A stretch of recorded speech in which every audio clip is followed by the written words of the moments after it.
샬롬. 우리 주님과 함께 또 한 주간을 시작하길 원합니다.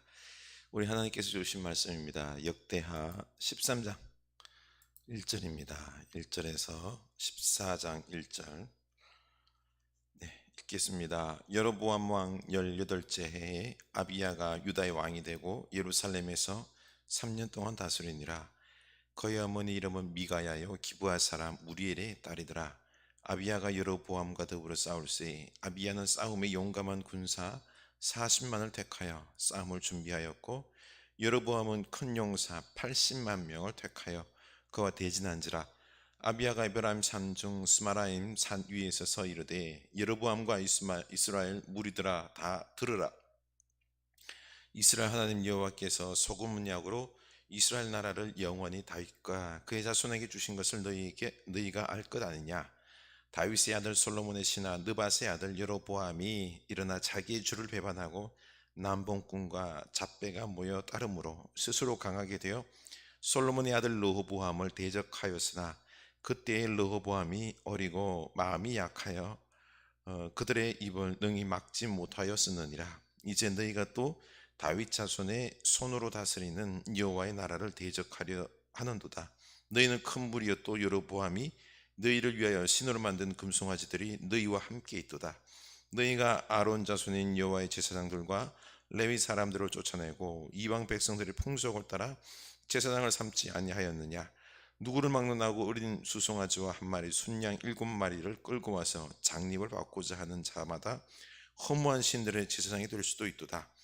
우리에게는 여호와께서 우리 하나님이 되시니 우리가 그를 배반하지 아니하였고 여호와를 섬기는 제사장들이 있으니 아론의 자손이요 또 레위 사람들이 수종들은 매일 아침 저녁으로 여호와 앞에 번제물을 드리며 분향하며 또 깨끗한 상에 진설병을 놓고 또 등잔대가 있어 그 등 저녁마다 불을 켜나니 우리는 우리 하나님 여호와의 계명을 지키나 너희는 그를 배반하였느니라.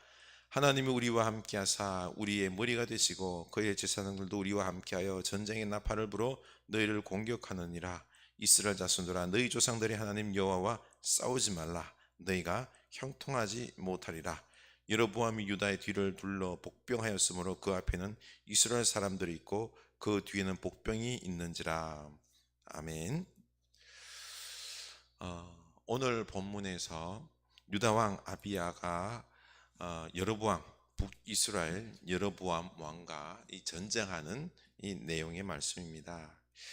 두 나라는 사실 분열된 이후에 끊임없이 영토 분쟁으로 싸웠습니다. 이 영토 분쟁 중에 남유다 아비야와 이 북이스라엘 여로보암의 전쟁을 지금 우리가 보고 있습니다. 아비야는 이제 북왕국 백성들, 그 북왕국 그 군사들에게 듣도록 스마라임 산 위에서 큰 소리로 연설합니다. 우선 북왕국 여로보암의 반역과 우상 숭배의 행위를 지적하였습니다. 4절입니다. 아비야가 에브라임 산 중 스말라임 산 위에 서서 이르되 여로보암과 이스라엘 무리들아 다 들으라. 이스라엘 하나님 여호와께서 소금 언약으로 이스라엘 나라를 영원히 다윗과 그의 자손에게 주신 것을 너희가 알 것 아니냐. 다윗의 아들 솔로몬의 신하 느밧의 아들 여로보암이 일어나 자기의 주를 배반하고 남봉꾼과 잡배가 모여 따름으로 스스로 강하게 되어 솔로몬의 아들 르호보암을 대적하였으나 그때에 르호보암이 어리고 마음이 연약하여 그들의 입을 능히 막지 못하였느니라. 아멘. 여기서 말하는 소금 언약은 이스라엘을 다윗에게 주겠다라고 하신 다윗 언약을 의미합니다. 그만큼 변하지 않는, 이 언약은 변하지 않는다라는 뜻에서 의미의 소금 언약이라고 표현하고 있는 거죠. 그리고 결정적으로 아비야는 북이스라엘의 이 거짓된 예배와 신앙을 폭로합니다. 이어서 여로보암의 우상 숭배와 또 그 아론 자손을 쫓아낸 것이 여호와 하나님을 배반한 것이다 라고 꾸짖습니다. 8절 보십시오. 이제 너희가 또 다윗 자손의 손으로 다스리는 여호와의 나라를 대적하려 하는도다. 너희는 큰 무리요 또 여로보암이 너희를 위하여 신으로 만든 금송아지들이 너희와 함께 있도다. 너희가 아론 자손인 여호와 제사장들과 레위 사람들을 쫓아내고 이방 백성들의 풍속을 따라 제사장을 삼지 아니하였느냐? 누구를 막론하고 어린 수송아지 한 마리와 순양 7마리를 끌고 와서 장립을 받고자 하는 자마다 허무한 신들의 제사장이 될 수도 있도다. 이렇게 여로보암 왕은 금송아지를 섬기면서 하나님의 방법대로 왕이 된 것이 아니라 자기 스스로 왕이 되었던 거죠. 뭐 제사장이 된 것들도 재물 몇 마리만 갖다 놓고 그리고 자기가 이 이방 신들의 제사장이 될 수 있는, 자, 임의로 모든 것들을 처리하는 그런 방식이죠, 그렇죠? 그래서 하나님이 인정하지 않는 왕이다라고 이들을 압박을 합니다. 그리고 이어서 남유다의 정통성을 말하면서 유다의 통치를 거부하는 것이 바로 하나님과 싸우는 일이라고, 이스라엘 군사 그 80만 명, 이 유다의 40만 명의 2배죠. 크게 소리 질러 외칩니다. 10절, 우리에게는 여호와께서 우리 하나님이 되시니 우리가 그를 배반하지 아니하였고 여호와를 섬기는 제사장들이 있으니 아론의 자손이여 또 레위 사람들이 수종들어 매일 아침 저녁으로 여호와 앞에 번제를 드리며 분향하며 또 깨끗한 상에 진설병을 놓고 또 금 등잔대가 있어 그 등에 저녁마다 불을 켜나니 우리는 우리 하나님 여호와의 계명을 지키나 너희는 그를 배반하였느니라. 하나님이 우리와 함께하사 우리의 머리가 되시고 그의 제사장들도 우리와 함께하여 전쟁의 나팔을 불어 너희를 공격하느니라. 이스라엘 자손들아 너희 조상들 하나님 여호와와 싸우지 말라. 너희가 형통하지 못하리라. 아비야 자신은 이 하나님의 언약에 따라 임명된 율법에 합한 왕이지만 여로보암은 스스로 왕이 되었기 때문에 정통성이 없고 그 결점을 보완하려고 우상 숭배, 우상을 만들어서 섬기는 것이므로 이는 하나님을 대적하여 싸우는 것이므로 결코 형통할 수 없다, 반드시 진다라는 것을 막 이야기하며 이스라엘 군사들을 마음을 동요시키고 있는 것입니다. 아비야가 주장하는 자신의 합법성의 근거는 하나님을 배반하지 않고 아론의 제사장이 그 수행을, 제사장직을 수행하며 또 성전에서 상번제를 드리고 분향단, 진설병 등대를 켬으로 여호와의 계명을 다 지키고 있다고 하는 것입니다. 유다와 싸우는 것이 바로 여호와 하나님과 싸우는 것이 되는 까닭이 여기 있는 것입니다. 오늘날 교회와 성도들이 본분을 다하여 하나님께 예배하고 그리고 그 말씀대로 하나님 앞에서 살아간다면 그 누구도 그런 교회에 그러한 성도와 대적하여서 이길 수가 없을 것입니다. 하나님과 싸워서 살아남을 자가 없기 때문입니다. 하나님이 우리를 위하여 싸우시기 때문입니다. 우리는 반드시 승리합니다. 그러나 이때 여로보암 왕은 이기는 전쟁을 준비하죠. 유다 40만을 돌아가 뒤에서 복병을 숨겼고 그 앞에도 군사를 배치했습니다. 숫자적으로 우위에 있으니까 그렇죠. 그 13절입니다. 여로보암이 유다의 뒤로 둘러 복병하였으므로 그 앞에는 이스라엘 사람들이 있고 그 뒤에는 복병이 있는지라 유다 사람이 뒤를 돌아보고 자기 앞뒤의 적병으로 말미암아 여호와께 부르짖고 제사장들은 나팔을 부니라. 유다 사람들이 뒤늦게 포위됨을 알고는 겁이 나서 하나님께 부르짖고 나팔을 불기 시작했습니다. 15절, 유다 사람이 소리 지르매 유다 사람이 소리 지를 때 하나님이 여로보암과 온 이스라엘을 아비야와 유다 앞에서 치시니 이스라엘 자손이 유다 앞에서 도망하는지라 하나님이 그들의 손에 넘기셨으므로 아비야와 그의 백성이 크게 무찌르니 이스라엘의 택한 병사들이 죽임을 당하고 엇들인 자들이 50만 명이었더라. 그때 이스라엘 자손이 항복하고 유다 자손이 이겼으니 이는 그들이 그들의 조상들의 하나님 여호와를 의지하였음이라. 아멘. 하나님께서 아비야의 편에서 전쟁해 주셨습니다.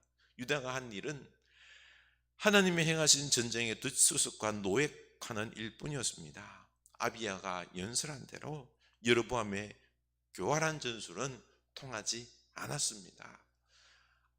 여로보암은 자기 힘으로 이 전쟁의 어떤 기술을 이용해서 교활하게 이기는 전쟁을 하려고 했지만 그러나 하나님이 유다 편에서 있었던 것입니다. 그래서 승리했던 거죠. 19절, 아비야가 여로보암을 쫓아가서 그의 성읍들을 빼앗았으니 곧 베델과 그 동네들과 여사나와 그 동네들과 에브론과 그 동네들이라. 아비야 때 여로보암이 다시 강성하지 못하고 여호와의 지심을 입어 죽었고. 아멘.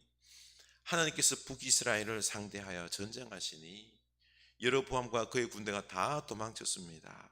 유다와 아비야가 그들을 쫓았고 베델, 여사나, 에브론 그 주변 동네들을 취하여 빼앗았습니다.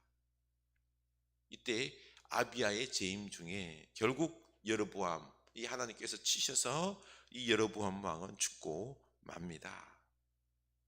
하나님이 이렇게 대신하여 싸우십니다. 역대기에는 아비야에 대한 사건들이 많이 생략되어 있는데요, 열왕기에 보면은 아비야가 꼭 옳은 것만 아니었습니다. 아비야도 죄악의 왕이었습니다. 3년간 통치했지만 하나님과 다윗의 언약이 그와 함께 있었기 때문에 받아야 할 마땅할 벌들이 면제되었던 것입니다. 다윗 왕조는 그가 속한 혈통으로 이어지고 있는 것입니다. 이 하나님의 언약이 변치 않았고, 그래서 그의 부족함이 있었지만 하나님은 결국 이 아비야에게, 유다에게 승리를 안겨준 것입니다. 우리 사실 연약하고 죄악된 존재들입니다. 완벽할 수가 없습니다. 그러나 늘 회개하면서 하나님 편에 서 있을 수 있기를 원합니다. 하나님께서 우리를 대신하여 싸우십니다. 우리는 반드시 승리할 것입니다. 그러니 오늘 우리 주님 앞에 다시 한번 결단합시다. 우리 하나님 편에 서서, 우리는 하나님의 백성이오니 하나님 우리를 불쌍히 여기시고 보호하시고 인도하시고 승리케 하여 주시옵소서. 한 주간도 주님과 함께 살아감으로 승리하는 이 믿음의 백성들 다 되게 하옵소서. 기도합시다. 하나님 아버지, 아비야가 참 그렇게나 뛰어난 하나님 앞에서 그 말씀에 순종하고 거룩한 왕이라기보다는 그가 많은 불신의 모습들이 있었습니다. 그럼에도 불구하고 이 아비야와 여로보암의 영토 분쟁 속에서 하나님을 승리케 하십니다. 아비야가 하나님을 붙잡고 있었기 때문에 오직 이 하나님과 다윗이 맺은 소금 언약, 하나님께서 이 다윗의 혈통을 통하여, 그 혈통을 통하여 이스라엘을 세우시고 승리케 하시고 끝까지 돌보신다는 이 언약을 붙잡고 하나님을 섬겼기 때문에 하나님께서 돌보심을 봅니다. 반대로 여로보암은 그는 하나님 정통성 위에 서 있는 것이 아니라 우상을 숭배하면서 스스로 왕이 되었고 자기를 합리화시켰고 그 불안한 마음을 우상 숭배로 이 금송아지를 만들어 놓고 세상의 풍요신, 그 당시에서 제일 좋아 보이는 이 금송아지를 붙잡고 했지만 하나님은 그를 패하게 만듭니다. 하나님과 대적하여 싸울 때 이길 자가 없음을 압니다. 주여, 우리를 말미암아 이 믿음으로 살아가게 하여 주시옵소서. 이 하나님의 언약 위에서 우리가 그 하나님께서 우리가 돌보심을 믿고 우리 하나님의 백성들은 오직 그 말씀을 붙잡고 순종하며 살아갈 수 있는 한 주가 되게 하여 주시옵소서. 세상을 두려워하지 않게 하여 주시옵소서. 세상의 방법대로 살지 않게 하여 주시옵소서. 오직 하나님 말씀 붙잡고 나아가는 주의 백성들 다 되게 하옵소서. 예수님 이름으로 기도드리옵나이다. 아멘.